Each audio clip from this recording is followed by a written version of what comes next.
So there's two things that the Trump administration has been very active in. One is tariffs, and the other is extending the tax reforms from the Tax Cuts and Jobs Act of 2017. We know we have a bill through the House. We know the Senate is taking it up. We know the president will hopefully sign it mid part of the summer. There's some very good things out there that are specific to manufacturers. So Adam, talk a little bit about what you've seen at a high level in the House bill so far. Yeah, so a few things we're seeing right now as a part of the tax reform process and the negotiations in Congress are some really big incentives, some tax benefits for manufacturers.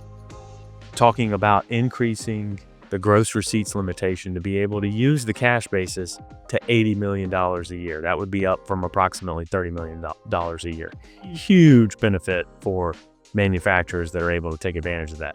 Talk about being able to expense the cost of production facilities, plants, buildings for manufacturers.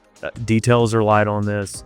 We don't know much about it, but huge benefit to be able to write that cost off in year one, as opposed to recovering that cost for tax purposes over 39 years. No tax on overtime. So you think about the labor implications of that and the benefit to manufacturing employees to not be subject to tax on overtime. So I just wanted to mention that some really interesting, very beneficial tax incentives being talked about as part of this tax reform process, negotiations in Congress. It'll be interesting to see how it plays out, but that's something we're keeping a close eye on. So on the cash method of accounting, currently $30 million, we understand that the House is considering a giant increase to that for manufacturing. When you're above that $30 million, do you have to go back? So you do. So under the current law, once you exceed that gross receipts threshold, approximately $30 million, rough number, then you're required to convert back to the accrual basis. Usually, if you're on the cash basis for tax purposes, there's usually a tax deferral.